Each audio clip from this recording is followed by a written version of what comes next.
26 wheels. It could probably hold up to about 75 people if we wanted to put them in it. Later on today, we're going to land a helicopter on it. It has a putting green. It has a pool. This was the original record holder for the longest car/limousine in the world. The original design was by Jay Ohlberg out of Burbank, California in the 80s. And today we've beaten the record by a fraction, but it is still longer than it was originally. When I found the car, it was in very poor condition. I'd say on a scale of 1 to 10, it was -1. I found the car in New Jersey. It was rotting behind a warehouse, and I put a bid on it and I won it. It was completely rusted through to the ground, basically a piece of junk. I had the car in New York for 8 years.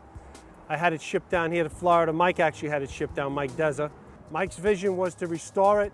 On the way down, the hood blew off the car on 95.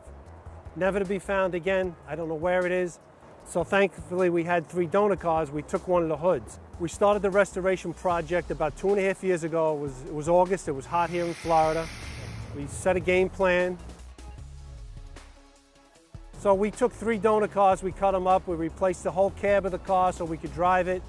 The engine was replaced, all the tires were replaced, helipad was redone, the pool was redone. On the inside of the vehicle, we have seating for passengers. We have carpeting, we have leather, we have vinyl, we have LED lighting. This can be configured for any type of party, any type of design that you'd want, but it can hold up to 75 people any day of the week.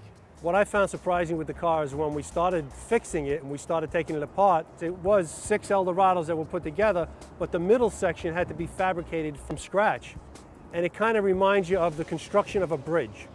I mean, just an enormous undertaking to do this type of job. 6 Eldorados, each one of them weighed just a little over 5,000 pounds.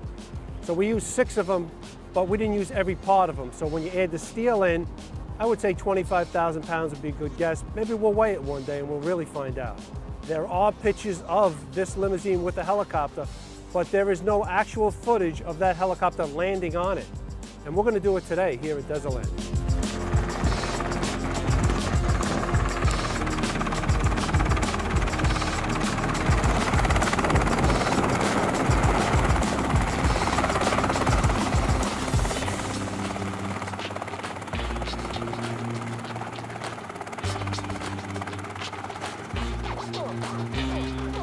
The main difficulty in driving this car is finding straight roads. For it to turn, you need a real wide radius because of the length of it. Similar to what the president does. He has to map out his route to where he's going. That's what we would have to do. We would have to map out a route and know where we're going to turn. It's not for everyday driving, obviously. We talked about maybe turning it into an electric vehicle. That would take 26 motors, 1 for each wheel. The battery, I don't know how big it's got to be, but we have plenty of room for that battery. So maybe you'll see the biggest electric vehicle in the world. People react to the car like they can't believe that it's even real. They think it's like a model in a magazine.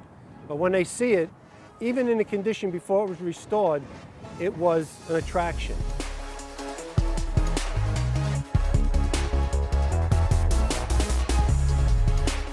The vehicle is 30.538 meters long, which is 100 feet and 1.5 inches long for everybody that doesn't use meters. Congratulations. This is officially amazing. You know, you kind of see something that's almost impossible to do, and it's a challenge. And you say, I could do it. People say you're crazy, but we did it, and here it is. And eventually, we're going to extend it. I don't know how long we're going to make it, but I guess as long as we can. The sky's the limit. Well, the road's the limit.